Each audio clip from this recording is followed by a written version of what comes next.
Class না করে বেতন বৃদ্ধির আন্দোলন করছেন এক শ্রেণীর শিক্ষক। এর জেরে পড়াশোনা গোল্লায় যাচ্ছে এমন অভিযোগ তুলেছে তৃণমূলের মাধ্যমিক ও প্রাথমিক শিক্ষক সমিতি। বুধবার পশ্চিম বর্ধমান জেলার লাউদোহা পঞ্চায়েতের মাঠে সভা করে প্রতিবাদ জানান শিক্ষক সংগঠনের নেতৃত্ব। এরপর ডেপুটেশন দেওয়া হয় এসআই অফিসে। শিক্ষাঙ্গনে নৈরাজ্য সৃষ্টি ও ষড়যন্ত্রমূলক আঁতাতের বিরুদ্ধে এবং শিক্ষা সহায়ক পরিবেশ গঠনের ডাক দিয়ে তৃণমূলের শিক্ষক সংগঠন ডেপুটেশন দেয়। কর্মসূচিতে যোগ দেন পশ্চিম বর্ধমান জেলার 15টি চক্রের সংগঠনের প্রায় 800 জন শিক্ষক শিক্ষিকা। সংগঠনের জেলা সভাপতি নুরুল হক বলেন, শিক্ষকদের কাজ পড়ুয়াদের শিক্ষাদান করা, কিন্তু কিছু শিক্ষক সেই কাজে অনুপস্থিত থেকে আন্দোলনে যোগ দিয়েছেন। ফলে বিদ্যালয়গুলিতে পড়াশোনায় ক্ষতি হচ্ছে।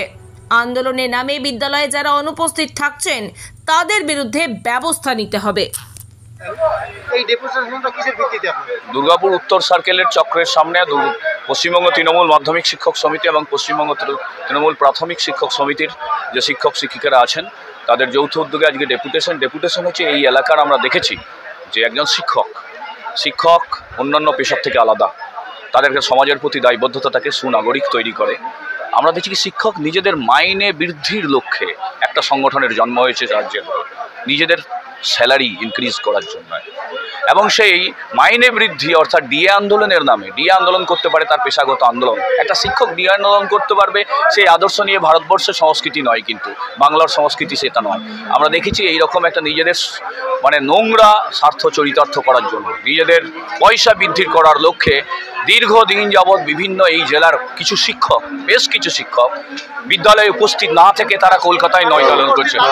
এবং এই আপনারা জানেন অবৈতনিক শিক্ষা ব্যবস্থার যে প্রাইমারি বা হাই স্কুলে আমাদের ফার্স্ট জেনারেশন লার্নার সংখ্যা বেশি, নিম্নবিত্ত অন্তর্দয় পরিবারের ছাত্রছাত্রীরা সেখানে পড়ে। দীর্ঘকাল যাবৎ দিন বিদ্যালয়ে অনুপস্থিত না থেকে নিজেদের পয়সা বৃদ্ধির লক্ষ্যে সরকারকে আন্দোলন করছে, অনশন করছে। এদেরকে শিক্ষক বলতে আমার ঘৃণা হয়, লজ্জা হয়। আজকে ভারতবর্ষের সংস্কৃতি, বাংলার সংস্কৃতি, যে শিক্ষক, যে আচার্য, যে সম্প্রদায়ের কথা আমরা শুনেছি, যে বুনো রামনাথের কথা শুনেছি, লক্ষণ শেঠের কাছে সে একটা সোনার বালা পর্যন্ত উপহার দেয়নি, সুতোটাই তার কাছে যথেষ্ট। সেই শিক্ষক সত্তার অপমান। সেই শিক্ষক সত্তাকে বাঁচিয়ে রাখতে, শিক্ষা ব্যবস্থাকে বাঁচিয়ে রাখতে, সারা দেশের অবৈতনিক শিক্ষা ব্যবস্থাকে বাঁচিয়ে রাখতে এবং দেশের অন্তদয় নিম্নবিত্ত মধ্যবিত্ত সম্প্রদায় যে শিক্ষা ব্যবস্থার উপর নির্ভর করে বেঁচে আছে, যে শিক্ষা ব্যবস্থার উপর নির্ভর করে তারা স্বপ্ন দেখে, দেশ গড়ার স্বপ্ন দেখে, শিক্ষাকে বাঁচানোর স্বার্থে পশ্চিমবঙ্গ তৃণমূল মাধ্যমিক শিক্ষক সমিতি, পশ্চিমবঙ্গ তৃণমূল প্রাথমিক শিক্ষক সমিতির আজকের এই আন্দোলন, এই অরাজক আন্দোলন শিক্ষা ব্যবস্থাকে বাঁচিয়ে রাখার, শিক্ষক সত্তাকে বাঁচিয়ে রাখার জন্য আমাদের আন্দোলন। এই যে আন্দোলনের প্রেক্ষিতে আপনারা